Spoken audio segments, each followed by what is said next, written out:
हाँ जी, तो आज का जो अपना टॉपिक है वो वर्ल्ड स्पाइन डे, यानी कि अपन anatomy and physiology of spine को कवर करेंगे, जो कि अभी 16 अक्टूबर के अंतर्गत वर्ल्ड स्पाइन डे था, जिसका कि थीम था मूव योर स्पाइन। ठीक है, हर साल कुछ ना कुछ थीम्स आते हैं, तो आज इस बार का जो थीम है 23 का वर्ल्ड स्पाइन डे का, वो है मूव योर स्पाइन। तो चलिए, हमारा जो बेसिक टॉपिक है anatomy and physiology of spine, इसको समझते हैं। फर्स्ट ऑफ ऑल क्या होता है कि आपको स्पाइन या ब्रेन, ये जो दो चीज़ें हैं ये आपकी सेंट्रल नर्वस सिस्टम का पार्ट होती हैं। ठीक है, और सेंट्रल नर्वस सिस्टम एक पेरिफेरल नर्वस सिस्टम, तो पेरिफेरल में आपकी सोमैटिक और ऑटोनोमस आ जाता है। तो टॉपिक को मैं यहाँ से इसलिए स्टार्ट कर रहा हूँ क्योंकि आपको पता है कि एक ह्यूमन बॉडी की या फिर ऑल ओवर वर्टिब्री जो जितनी भी होती हैं उनके कोऑर्डिनेशन की जो डेवलपमेंट है इवोल्यूशन में, वो कुछ इस तरह से है कि एक तो एंडोक्राइन लेवल पे कंट्रोल की जाती है और दूसरा होती है आपकी नर्वस सिस्टम के द्वारा कंट्रोल की जाती है। तो जो एंडोक्राइन सिस्टम के द्वारा कंट्रोल करा जाता है उसका जो कोऑर्डिनेशन की जो वैल्यू होती है वो क्या होती है, सेल टू सेल होती है। और जब नर्वस सिस्टम की बात करते हैं तो वो one point two another point, यानी पॉइंट टू पॉइंट जो कोऑर्डिनेशन है ह्यूमन बॉडी का, वो आपकी नर्वस सिस्टम करती है। तो वो भी नर्वस सिस्टम के अंतर्गत आओगे तो आपको सेंट्रल नर्वस सिस्टम पढ़ना पड़ता है और पेरिफेरल नर्वस सिस्टम पढ़ना पड़ता है। तो इसमें से जो सेंट्रल नर्वस सिस्टम है उसमें तो आपकी ब्रेन आ जाती है, ब्रेन के बाद बाकी जो पोर्शन है स्पाइनल कॉर्ड आ जाता है, यानी कि कंट्रोल, कमांड, कोऑर्डिनेशन जो चीज़ें होती हैं वो सेंट्रल नर्वस सिस्टम के द्वारा होती हैं। और पेरिफेरल जो नर्वस सिस्टम होता है वो एक प्रकार के सपोर्टिव रहते हैं उसको मदद करने के लिए। ठीक, चलिए आगे देखते हैं स्पाइनल कॉर्ड होता क्या है। ब्रेन जो है इसको हम नेक्स्ट वीडियो हैं उसमें एक्सप्लेन किया जाएगा। ठीक है, तो अभी हम स्पाइनल कॉर्ड को एक्सप्लेन करते हैं। तो फर्स्ट ऑफ ऑल क्या है कि स्पाइनल कॉर्ड जो होती है long thin tube like structure होती है, जो कि आपको यहाँ पे दिख रहा होगा काफ़ी क्लियर। ठीक, अब it start from medulla oblongata. ठीक है, कहाँ से स्टार्ट होती है, तो ये जो मेडुला ओब्लोंगेटा है, ठीक है, इसके यहाँ से चालू होती है, इसके बाद सर्टन स्टार्ट होती है। ठीक, और कहाँ तक जाती है, तो first and second lumbar vertebra तक इसका लेंथ होता है। रही बात लेंथ की, तो वैल्यूएबल जो डाटा है मेंस में कितना होता है, अराउंड 45 सेंटीमीटर, और फीमेल्स में कितना होता है 43 सेंटीमीटर। यानी कहने का ये मतलब है कि देखो आपकी जो स्पाइनल कॉर्ड है इसकी जो लेंथ होती है ना वो 45, और जब आप वर्टिब्री की बात करोगे यानी स्पाइनल वर्टिब्रल कॉलम की बात करोगे तो उसकी जो लेंथ होती है 65, यानी कि 20 सेंटीमीटर का डिफरेंस होता है स्पाइनल कॉर्ड और वर्टिब्रा के अंतर्गत। तो ऐसा क्यों है, यदि डिफरेंस है तो फिर कुछ ना कुछ स्ट्रक्चर्स आएंगे जो हमें समझना पड़ेगा। जैसे में कौड़ा इक्विना होता है, कोनस मेडुलरिस होती है, ठीक, फाइलम टर्मिनेल होते हैं, तो इन सारे शब्दों को हम समझेंगे। तो ये नॉर्मल इंट्रोडक्शन हो गया स्पाइनल कॉर्ड का। तो ध्यान क्या रखना है कि cord is a long thin tube like structure, ठीक है, जो कि पार्ट होती है आपकी सेंट्रल नर्वस सिस्टम की, और लेंथ इसकी ध्यान रखना है, और एक वेट भी ध्यान रख सकते हैं। तो कितनी होती है, तो 30 ग्राम होता है आपका जो स्पाइनल कॉर्ड है, उसका वजन 30 ग्राम होता है। फिर इसके बाद अपन सबसे पहले कैसे पढ़ने का जो तरीका रहेगा, सबसे पहले अपन आउटर में सबसे पहले क्या है, वर्टिब्रल कॉलम। फिर इस वर्टिब्रल कॉलम के अंतर्गत क्या मिलेगी, मेनिंजेज मिलेंगी, ठीक है, यानी कि प्रोटेक्शन की चीज़ें मिलेंगी, फिर उसको देखेंगे। फिर इसके बाद क्या है, आप स्पाइन के ऊपर उतरोगे तो स्पाइन का ट्रांसवर्स सेक्शन, ठीक है, उसमें ग्रे मैटर, वाइट मैटर, इन सारी चीज़ों को अपन फर्दर ऐसे ही पढ़ते चलेंगे वीडियोज़ के अंतर्गत। ठीक है, तो एक शब्द आता है आश्रय और आश्रयी भाव का। तो आपकी जो वर्टिब्रल कॉलम है वो आश्रय प्रोवाइड करता है किसके लिए, स्पाइन के लिए। जैसे हम एज ए सीएनएस की बात करते हैं तो उसमें ब्रेन और स्पाइनल कॉर्ड आता है। तो जो ब्रेन होता है उसको प्रोटेक्शन करने के लिए क्या आता है, तो क्रेनियल बोन्स होती हैं, ठीक है, 8 क्रेनियल बोन्स हैं। उनके द्वारा क्या होता है कि आपका ओवरऑल जो ब्रेन का पोर्शन है उसको प्रोटेक्शन मिलता है। लेकिन आपका जो सीएनएस के अंतर्गत पार्ट तो स्पाइनल कॉर्ड भी है, उसको कौन प्रोटेक्शन देगा, तो उसको आपकी बैक बोन प्रोटेक्शन देगी, यानी कि वर्टिब्रल कॉलम है ये प्रोटेक्शन देगा। यानी कि एक आश्रय होता है और एक आश्रयी होता है, ठीक है। जो टर्म्स है आश्रयी बोलने का मतलब है कि इसके अंदर जो स्पाइनल कॉर्ड है वो दैट इज आश्रय, रहने वाला, ठीक है। और आश्रय यानी कि जो घर रूपी है वो कौन है, वर्टिब्रल कॉलम है। तो ये जो शब्द हैं इनको आप वैसे समझ सकते हो। और आश्रय यदि खराब होता है तो आश्रय पे प्रभाव पड़ता है, ठीक है। यानी जो घर है, घर यदि कुछ टूटे फूट होके गई तो उसमें जो आदमी रहता है उसको भी कुछ ना कुछ बारिश का, धूप का ऐसे सफ़र करना पड़ता है। ये भी चीज़ें मायने रखती हैं। तो वैसे ही एज ए मेडिकल टर्म में भी होता है कि यदि स्पाइनल कॉर्ड की जो नर्व है या फिर स्पाइनल कॉर्ड की जो नर्व या ब्रांचेज है वो क्या होती हैं कि वर्टिब्रल कॉलम में से इमर्ज होती हैं, बाहर निकलती हैं। यदि वो ओपनिंग्स या कंप्रेस हो जाए या फिर नैरोइंग हो जाए तो उसकी वजह से कोई ना कोई डिसऑर्डर आता है, जैसे स्लिप डिस्क हो जाते हैं समथिंग। तो ये सारी चीज़ें। तो अब देखो, सबसे पहले spine is made of 33 individual back bones या वर्टिब्री, यानी कि ये जो टोटल बात किया जाए तो 33, ठीक, वर्टिब्री से मिलके बनी हुई है। जिसमें से क्या होता है कि सर्वाइकल जो वर्टिब्री हैं वो 7 होती हैं। ध्यान रखना है कि सर्वाइकल वर्टिब्री 7 होती है, जबकि फर्दर सर्वाइकल स्पाइन नर्व्स की बात करें तो वो 8 होती है, ठीक है। ये सबसे कन्फ्यूजिंग चीज़ें होती हैं। तो आपको ये समझना है कि जो प्रोटेक्शन की चीज़ें हैं वर्टिब्रल कॉलम, उसमें क्या होती है, सर्वाइकल 7 होती है। और एक ऐसे भी पूछा जाता है कि यदि ह्यूमन बॉडी में सर्वाइकल 7 है तो जिराफ में सर्वाइकल की संख्या कितनी होनी चाहिए। तो ये बस कन्फ्यूजन की बात है, उसमें भी सर्वाइकल 7 ही होती है, उनकी साइज बड़ी होती है, ठीक है। इसके बाद देखो, सर्वाइकल वर्टिब्री 7 हो गई, थोरेसिक कितनी होती है, 12 होती है, लंबर कितनी होती है, 5 होती है, और सेक्रम 5 होती है, लेकिन क्या होता है वो फ्यूज्ड हो जाती है, ठीक है। और वैसे ही कोकिक्स यानी कि कॉर्डल वर्टिब्री, यानी कि जो टेल वर्टिब्री बोलते हैं, जो कि कुछ कुछ मैमल्स में अभी भी परसिस्ट करती है ह्यूमंस को छोड़ के। तो ये अपनी वर्टिब्रल कॉलम्स के बारे में हो गई। अब अपन चलते हैं इसकी कवरिंग्स के बारे में। सबसे पहले स्पाइन हमें पढ़नी है टॉपिक। स्पाइन की सबसे बाहरी लेयर हमने पढ़ ली, वर्टिब्रल कॉलम, जो कि प्रोटेक्शन के पर्पज से है। फिर इसके बाद फर्दर और सेकेंड प्रोटेक्शन के तौर पे क्या आएंगे, कवरिंग्स। तो कवरिंग्स का क्या नाम दिया जाता है, मेनिंजेज, जो कि आपको पता होगा।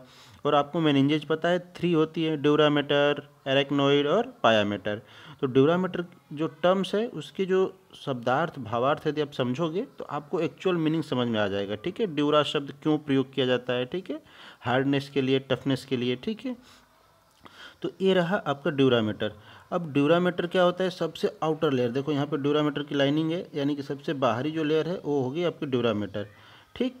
इसके बाद क्या आती है, एरेक्नोइड। एरेक्नोइड क्या होती है कि एक प्रकार से नेटवर्क लाइक स्ट्रक्चर हो जाती है। और जो पायामीटर है वो वेस्कुलरिटी से संबंधित होती है, तो वह attach to the spinal cord, brain, ठीक है, इनसे अटैच रहती है। तो वो वाली जो लेयर होती है उसके लिए बोला जाता है कि वो पायामीटर। अब रही बात, इनके बीच कुछ स्पेस मिलते हैं, ठीक है। एक होती है सब एरेक्नोइड, सब का मतलब आप समझते हो, विलो एरेक्नोइड, यानी कि एरेक्नोइड के लेयर के बाद की जो स्पेस होती है उसको क्या बोलते हैं, सब एरेक्नोइड स्पेस बोला जाता है, ठीक है। यानी कि यहाँ पे जो रेड वाली लाइन है वो आपकी हो गई एरेक्नोइड लेयर, उसके बाद की जो स्पेस बची है, ठीक है, वो हो गई आपकी सब एरेक्नोइड। एक होता है एपीड्यूरल स्पेस, ठीक है। एपीड्यूरल स्पेस बोलने का मतलब क्या है कि जो एपी का मतलब होता है एबब, ठीक है, ड्यूरल का मतलब ड्यूरामीटर। तो मान लो जो ड्यूरामीटर की लेयरिंग है ये रही, यदि ड्यूरामीटर की लेयरिंग है, उस लेयरिंग के पहले कुछ स्पेस बन रहा है तो उसको क्या बोलोगे, एपी ड्यूरल स्पेस बोलोगे। और पायामीटर जो होती है उसमें कोई भी लेयरिंग नहीं, स्पेसेस नहीं बचेगी, क्योंकि पायामीटर जो होती है वो वेस्कुलर होती है और हाईली वेस्कुलर होती है, जो कि जिस भी संरचना के साथ रहती है एकदम अटैच्ड रहती है, ठीक है। वैसे ही जैसे कि आप समझ सकते हो, जैसे फल के जो छिलके होते हैं ना, एकदम चिपके रहते हैं उससे, जैसे आप अनार हटाते हो तो अनार में से एक वाइटिश लेयर निकलती है ना, तो उस पर एकदम अफिक्स रहती है। तो वैसे ही सेम पायामीटर्स भी होती है, ठीक है। वो भी एकदम ऑर्गन्स के प्रोटेक्शन के लिए और ऑर्गन्स को सप्लाई के लिए, फूड, न्यूट्रिशन, ऑक्सीजन, इनके लिए वो जो इंडिविजुअल ऑर्गन्स है उनके साथ अटैच्ड रहती है। अब अपन देखते हैं कि एक टिपिकल वर्टिब्री है, उसके अंतर्गत उसका ट्रांसवर्स सेक्शन देख रहे हैं, ठीक है। तो ट्रांसवर्स सेक्शन में आपको क्या दिख रहा है कि ये सबसे पहले तो ये वर्टिब्री होगी, वर्टिब्री के बाद जो प्रोटेक्शन के तौर पे है वो आपकी मेनिंजेज हो गई। तो मेनिंजेज में क्या है कि सारी मेनिंजेज हो, जैसे पायामीटर है तो सबसे इनर, देखो यहाँ पे एकदम पायामीटर दिख रही होगी, ठीक है आपको। ये जो पायामीटर जैसे जैसे स्ट्रक्चर है वैसे वैसे पायामीटर की है। फिर इसके बाद सेकेंड में आपका क्या है, एपीड्यूरल स्पेस, यानी कि ड्यूरामीटर से पहले कुछ स्पेस बनती है, उसको एपिड्यूरल स्पेस बोलते हैं। फिर है स्पाइनल और ड्यूरामीटर, तो यानी कि स्पाइन के अंदर का जो ड्यूरामीटर है उसको, फिर इसके बाद आती है आपकी एरेक्नोइड मैटर, फिर इसके बाद आपकी सबसे इनर में पायामीटर, जो कि enclose with the spinal cord रहती है। तो ये स्ट्रक्चर है और ये चीज़ें आपको, ये इमेज जो दिया गया है वो क्लियर कट की। देखो सबसे आउटर में क्या होगी, वर्टिब्रा, वर्टिब्रा के बाद क्या, कौन सी लेयर आएगी आपकी, ड्यूरामीटर, फिर आएगी एरेक्नोइड, फिर आएगी आपकी पायामीटर। यानी कि ये सारी जो चीज़ें क्या होगी, एक प्रकार से कवरिंग वन बाय वन, आपको एज अपीयरेंस विजुअलिटी आपकी माइंड में अच्छा बने, इसके लिए इमेज डाले हैं। ठीक है, अब देखो, अब अपन उतरते हैं स्पाइनल कॉर्ड्स के ऊपर। ठीक है, अभी तक क्या था कि हम बाहर से अंदर धीरे धीरे जा रहे हैं। ठीक, तो अभी जो स्पाइनल कॉर्ड पढ़ेंगे वो सुपरफिशियली क्या है कि स्पाइन्स हैं, कितनी स्पाइनल सेगमेंट होती हैं, तो 31 होती हैं। क्रेनियल नर्व्स कितनी निकलती हैं, वो 12 पेयर निकलते हैं। और यहाँ पे कितनी निकलती हैं, तो 31 पेयर्स निकलती हैं। तो पेयर्स को ध्यान रखना है। ठीक है, यदि ऑप्शन में आपको 31 दिया है और 31 पेयर दिया है तो हमेशा पेयर्स, ठीक है, 31 नहीं होती, यानी कि एक कपल्ड फॉर्म में निकलती है, एक इधर साइड और एक अपोजिट साइड निकलते हैं, इसलिए इसको 31 पेयर्स बोला जाता है। वैसे सेम क्रेनियल नर्व्स भी होती हैं, तो 12 पेयर्स क्रेनियल नर्व होती है। ठीक है, अब देखो कवरिंग की यदि बात करें, स्पाइनल कॉर्ड की यदि बात करते हैं, तो इसमें से कितने स्पाइनल नर्व निकलते हैं, तो 31 पेयर्स। अब 31 पेयर हैं तो इनके भी फर्दर सेगमेंट लोकेशन वाइज होंगे। तो सर्वाइकल 8 होती है, थोरेसिक 12 होती है, ठीक है, लंबर 5 होती है, और आपकी सेक्रल भी 5 होती है, और कॉक्सियल 1 होती है। यानी कि अंतर क्या रहा, आपके वर्टिब्रल कॉलम के अंतर्गत जो वर्टिब्री की जो नंबर हैं, और स्पाइनल कॉर्ड के अंतर्गत जो स्पाइन्स नर्व है उनकी जो अंतर है, उसमें बस C7 और C8 का अंतर, बस आपको इतना ध्यान रखना है। फिर इसके बाद ये यहाँ पे जो है इमर्जिंग पॉइंट कि C7 वर्टिब्री से C8 स्पाइनल नर्व कैसे कवर हो जाते हैं, तो उसके लिए क्या आपको ध्यान रखना है कि जो C1 होती है ना, C1, तो उसके एबब से भी और बिलो से भी, दोनों साइड से स्पाइनल नर्व रिलीज होती हैं या फिर बाहर की तरफ इमर्ज होती हैं। इसके वजह से क्या होता है कि C7 vertebrae C8 spinal nerve को अपने यहाँ से पास आउट करा देती है। ठीक, ये चीज़ें सीखने वाली रहती हैं। अब देखो इसमें होता क्या है कि जो वर्टिब्रा लेवल है और स्पाइनल सेगमेंट, यानी कि C1 से लेकर C7 के बीच में टोटल 8 जो स्पाइनल नर्व्स हैं वो रिलीज हो जा रही हैं यहाँ से, ठीक है, बाहर चली जाती हैं। जबकि T1 से लेकर T6 के बीच में क्या होती है कि T1 से T8 ही नर्व रिलीज होती हैं, जबकि T7 से T9 के बीच में देखोगे तो T9 से T12 स्पाइनल नर्व्स रिलीज होती हैं। ठीक है, यानी कहने का मतलब ये है कि इधर मैंने आपको वर्टिब्रल लेवल्स बता रखे हैं, और इन वर्टिब्रल्स लेवल से इधर आपको कौन सी स्पाइनल नर्व निकलेगी, कितने नंबर पर निकलेगी, उसका मैचिंग है। ठीक, अब रही बात ये वाली जो डायग्राम है, इस डायग्राम को देने का क्या पर्पस है, तो देखो सर्वाइकल रीजन की जो नर्व है वो कौन कौन सी मसल्स को सप्लाई कर रही है, या फिर बॉडी के किस पोस्चर के लिए इधर की नर्व रिस्पॉन्सिबिलिटी लेती है। ठीक, तो यदि मान लीजिए आपको ब्रेकियल प्लेक्सस से एसोसिएटेड है, तो मोस्ट ऑफ सर्वाइकल जो होती है उसका ब्रेकियल प्लेक्सस में एसोसिएशन होता है। तो ब्रेकियल प्लेक्सस की जो मसल्स हैं उसकी सप्लाई आपको पता है, ठीक है, अपर लिम्स के अंतर्गत आ जाती है, आर्म, हैंड, ठीक है, सब में हर जगह सप्लाई रहता है। तो यदि इनसे संबंधित यानी इनमें नमनेस है या फिर सेंसिटिविटी है, तो इससे अपन क्या करेंगे कि यहाँ पे ग्रीवा पीछू यदि पेशेंट का पंचकर्मा के अंतर्गत यदि ग्रीवा पीछू करवाएं हम, तो उससे क्या होगी कि आपकी ब्रेकियल प्लेक्सस और साथ में सर्वाइकल, आपकी वर्टिब्री और सर्वाइकल सेगमेंट ऑफ नर्व, इनको क्या होगा, नरिश मिलेगा, जिसकी वजह से क्या होगी कि इनमें अपनी सेंसिटिविटी और स्टिमुलेशन पहले से बेहतर और पहले जैसे रीगेन कर सकती हैं। यदि देखो यहाँ पे थोरेसिक की यदि बात करें, तो आपको पता है थोरेसिक सेगमेंट में यदि कोई डिफॉर्मेलिटी है, ठीक है, या फिर पेन है या फिर समथिंग है, एक्सीडेंटल केस है, तो उस संबंधित क्या होता है कि आप थोरेसिक सप्लाई को आपको पता होना चाहिए। तो इस रीजन में आप पंचकर्मा या कोई थेरेपेटिक चीज़ करते हो तो उससे आपको बेनिफिट मिलेगी।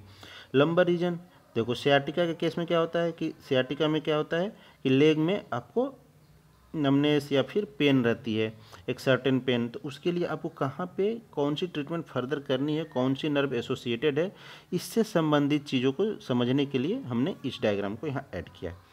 चलिए फिर आगे देखते हैं, ये कुछ इमेज है, ठीक, जैसे ये कॉडा इक्विना के अपीयरेंस दिख रहा होगा, ठीक।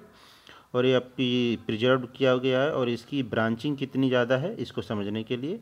फिर इसके बाद अपन इसके स्ट्रक्चर में कुछ कॉम्प्लिकेटेड स्ट्रक्चर्स होते हैं उसको समझते हैं। तो एक होती है कोनस मेडुलरीज। कोनस मेडुलरीज क्या है, देखो यहाँ पे जब आपकी स्पाइनल कॉर्ड जो L1 और L2 के लेवल पे आके क्या होती है, समाप्त हो जाती है। क्योंकि मैंने आपको शुरू में बताया था कि जो L1 लेवल है और L2 लेवल है यहाँ तक आके 45 सेंटीमीटर पूरा हो जाता है।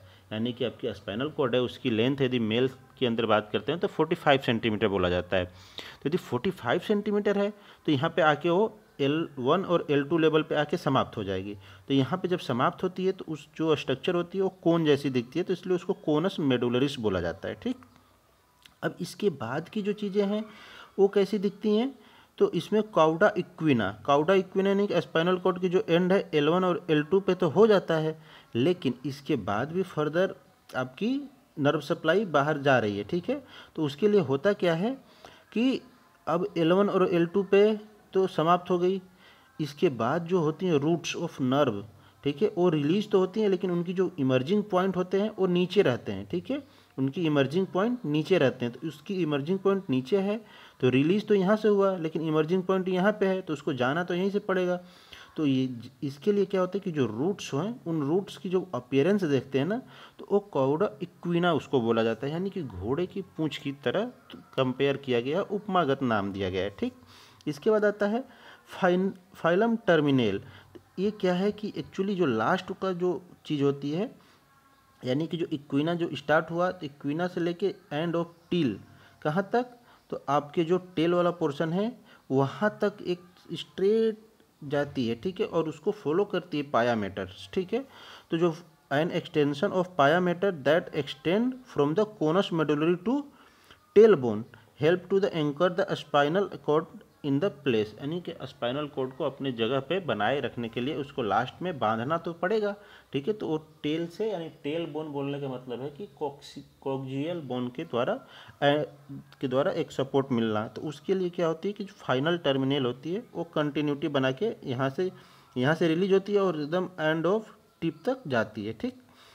ये हो गई, यानी सीखने की क्या बात थी, तो एक था कोनस मेडुलरिस जो कि आपको ध्यान रखना है कि ये लेंथ क्या होती है 45 सेंटीमीटर होती है, तो स्पाइनल कॉर्ड यहीं पे आके समाप्त हो जाता है, ठीक। इसके बाद की जो चीज़ें होती हैं वो काउडा इक्विना से कवर होती हैं और इसमें भी एक लास्ट तक जो कौन जाता है तो फाइनल टर्मिनल की तरह के तौर पे वो जाता है, जो कि एक प्रकार से स्पाइनल कॉर्ड को सपोर्ट करता है। अब देखो इसके बाद क्या है, कुछ इन्लार्जमेंट्स मिलते हैं, ठीक है। तो इन्लार्जमेंट्स के संबंध में अपन ऐसे समझ सकते हैं कि जब इवोल्यूशन हुआ तो पहले प्राणी चतुष्पाद थे, ठीक है, 4 फीटेड एनिमल हुआ करते थे, फिर धीरे धीरे अपन 2 हैंड्स और 2 लेग्स के सपोर्ट में आए, ठीक है। तो इससे क्या होता है कि जो ब्रेकियल प्लेक्सस है वहाँ पे एक बल्जिंग मिलता है और एक आपकी लंबर रीजन पे बल्जिंग मिलता है, यानी कि जो आपकी जो हैंड हो गई, हैंड रीजन पे नर्व सप्लाई फाइन मूवमेंट, ठीक है, चाहिए। तो यहाँ पे जो सर्वाइकल इन्लार्जमेंट मिलता है स्पाइनल कॉर्ड में, जिसकी वजह से क्या होता है कि मेजर ऑफ नर्व यहाँ से रिलीज होती हैं। वैसे ही सेम चीज़ लंबर रीजन पे आओगे तो वहाँ से क्या है कि आपकी जो नर्व है यहाँ से आपकी लेग्स में सप्लाई होकेगा, तो उसके लिए एक प्रकार से बल्जिंग मिलती है, ये नेचुरली है, ठीक है, और हर एक में मिलती है। तो इसकी बात करते हैं, तो इसमें सीखने की क्या बात है, तो सीखने की ये बात है कि इन्लार्जमेंट्स स्पाइन में कहाँ मिलता है, तो पहला बोलोगे आप सर्वाइकल इन्लार्जमेंट होता है, दूसरा कहाँ मिलता है तो लंबर इन्लार्जमेंट मिलता है। अब रही बात, तो दूसरा क्वेश्चन बनता है कि स्पाइन का कौन सा लेवल होखेगा सर्वाइकल के लिए और वर्टिब्री की कौन सी लेवल होगी सर्वाइकल के लिए। वैसे ही सेम चीज़ें इसके लिए, तो सर्वाइकल जो इन्लार्जमेंट है उसके लिए तो दोनों मैच कर जाते हैं, यानी कि स्पाइन की जो लेवल होती है वो C4 स्पाइन निकलती है और T1 स्पाइन जब ये निकलते हैं, और वर्टिब्री की भी सेम लेवल होती है, ठीक है, C4 और T1, तो ये दोनों मैच करते हैं और सेम यहीं से चीज़ें यहाँ पे इन्लार्जमेंट होता है।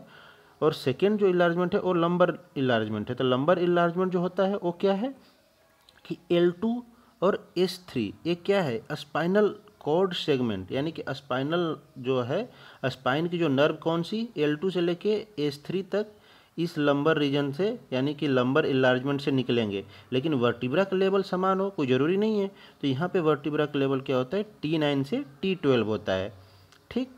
तो यहाँ पे कौन सी वर्टिब्रा लाई करती है तो T9 से T12, यानी कि आपको MCQ यदि क्वेश्चन बनता है या वाइवा में जनरली यही पूछा जाएगा कि सर्वाइकल इलार्जमेंट कहाँ पे होती है, तो आप बताओगे कि C4 से T1, तो आप वर्टिब्रा बोलो या स्पाइन बोलो, दोनों के लिए बात सही चली जाएगी। लेकिन आप इलार्जमेंट ऑफ लंबर यदि पूछा जाता है तो उसके लिए यदि नर्व की अलग हो जाती है और वर्टिब्रा की लेवल अलग हो जाती है, ठीक है।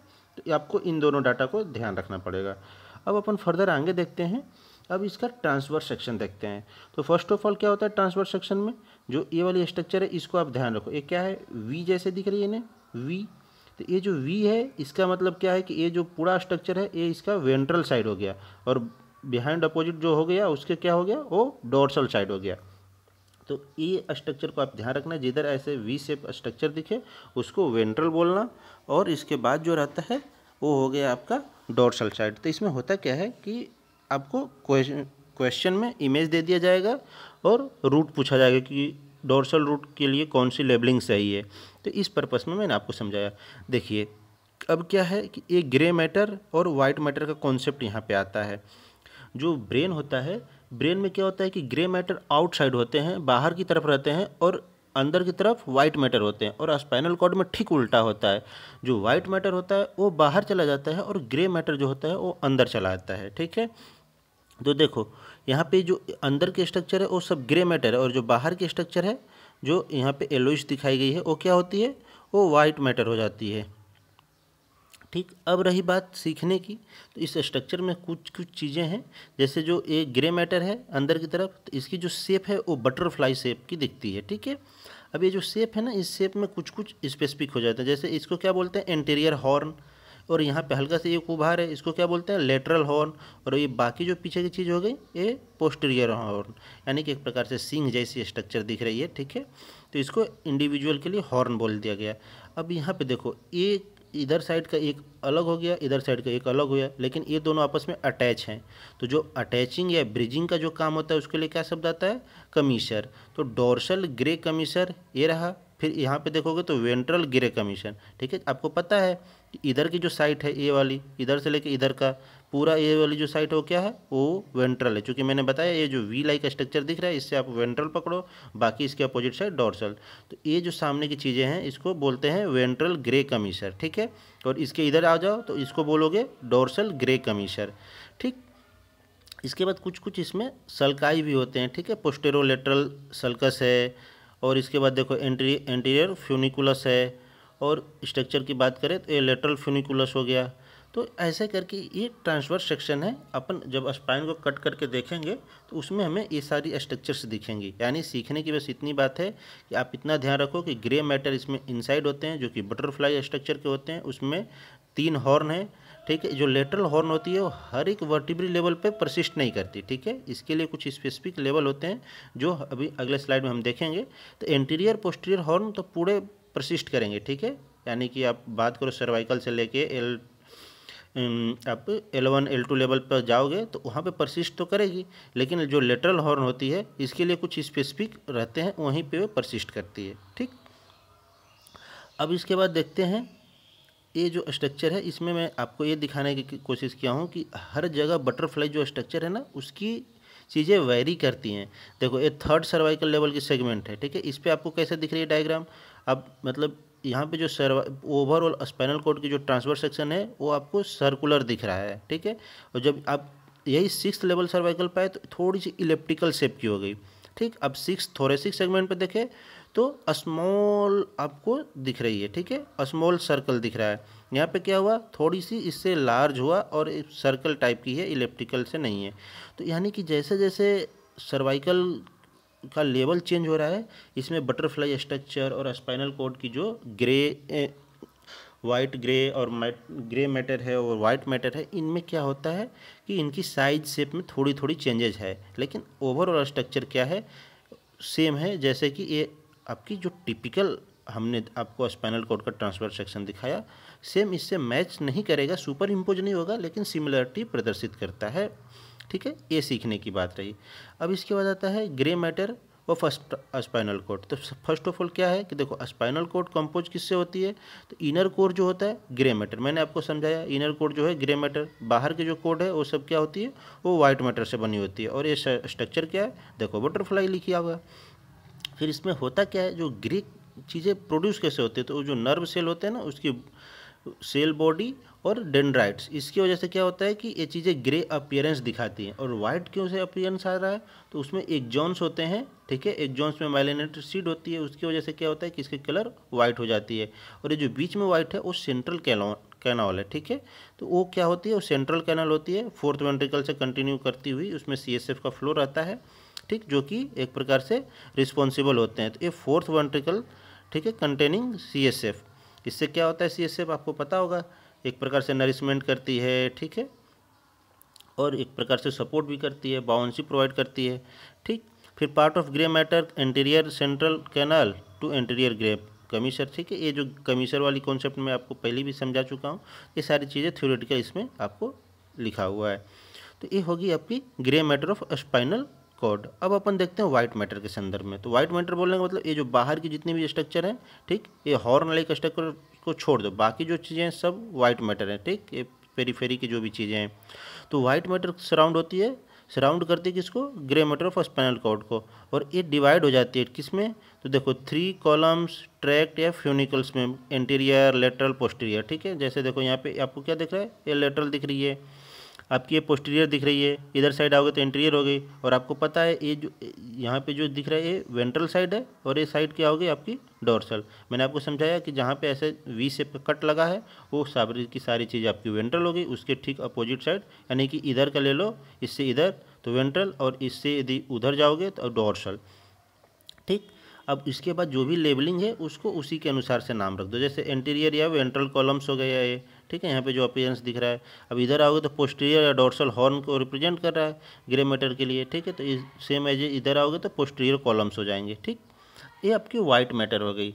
इसके बाद आपको सीखना है कुछ चीज़ें कि ये जो ओवरऑल जो बाउंड्री है ना, इस बाउंड्री में आपको कुछ ना कुछ फीचर एंड सल्काई दिखाई देंगे। तो देखो यहाँ पे डोर्सोलेटरल सल्कस दिख रहा है, यहाँ पे डोर्सल मीडियल सल्कस है जो सेंट्रल वाली है, ठीक है, या फिर सेप्टम भी बोलते हैं। और ये ओवरऑल आपकी क्या है, वेंट्रल मीडियल सल्कस हुआ, जिसको आपने जिसमें V शेप की स्ट्रक्चर दिख रही है, ताकि जिससे आप पकड़ रहे हो कि ये वेंट्रल साइड है। और देखो ये वाइट मैटर हो गया, बीच में आपकी ग्रे मैटर हो गया, और इसके सेंटर में क्या है, सेंट्रल कैनाल। इतना चीज़ें आपको बस ध्यान रखनी है एज ए लेवलिंग के तौर पे। अब आते हैं हम स्पाइनल नर्व्स के ऊपर।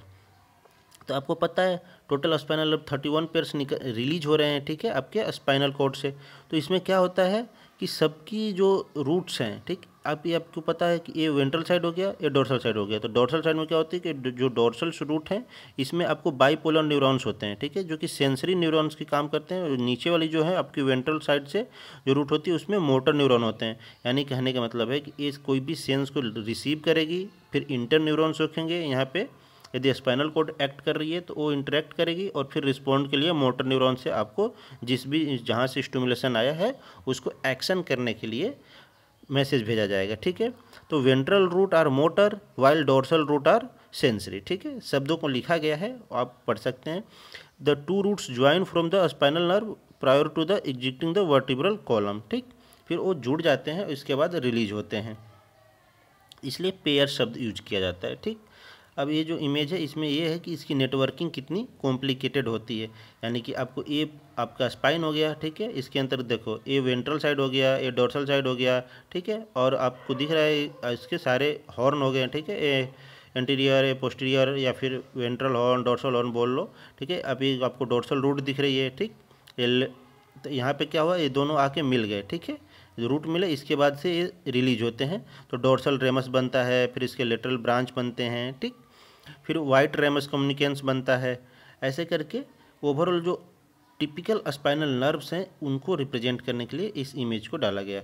अब इसके बाद आते हैं इसकी थोड़ी फिजियोलॉजी। तो स्पाइनल कॉर्ड के फंक्शंस क्या होते हैं, तो देखो स्पाइनल कॉर्ड से जिस रीजन से स्पाइनल नर्व रिलीज होगी उसका फंक्शन उसी के आसपास सराउंडेड स्ट्रक्चर से होना चाहिए, क्योंकि लंबा रिलीज करके और उसका एक्शन साइट यहाँ है, मान लो यहाँ से कोई चीज़ रिलीज हो रही है उसको लेग में काम करना है, तो बॉडी हमारी जो नेचर है उसको पता है कि कौन चीज़ें कहाँ से रिलीज करनी है और मिनिमम डिस्टेंस पे वो चीज़ें रहे ताकि अच्छे से सप्लाई किया जा सके उसको, कंट्रोल कमांड, ठीक है, कोऑर्डिनेट, ये सब चीज़ें अच्छे से हो सकें। तो देखिए क्या है, जब सर्वाइकल रीजन की बात करते हैं हम, तो सर्वाइकल रीजन में 8 नर्व्स रिलीज होंगी, ठीक है। तो इनका देखो यहाँ पे क्या है, आई पे इफेक्ट पड़ रहा है, ठीक है, टीयर ग्लैंड पे इफेक्ट पड़ रहा है, आपकी सब मैक्सिलरी पे इफेक्ट पड़ रहा है, सलाइवरी ग्लैंड पे इफेक्ट पड़ रहा है, ठीक है। जैसे आप थोड़ा सा नीचे उतरोगे तो यहाँ की जो नर्व सप्लाई है वो आपकी हार्ट्स के ऊपर, लंग्स के ऊपर, ठीक है। थोड़ा सा और नीचे उतरोगे तो उस स्टमक के ऊपर, ठीक है, गॉल ब्लैडर, लीवर के ऊपर, ठीक है, इनके ऊपर एक्शन कर रही है। ऐसे सर्टेन जितने जैसे जैसे नीचे उतरोगे वैसे वैसे स्ट्रक्चर की जो साइट है उनकी सप्लाई है उधर वर्किंग करने लगती हैं, ठीक। तो जो नर्व की ट्रैक है, ठीक है। अब ट्रैक शब्द का क्या मतलब होता है, एक जोन, ठीक है, इनसाइड द CNS जब होता है तो उसके लिए ट्रैक शब्द प्रयोग किया जाता है, ठीक है।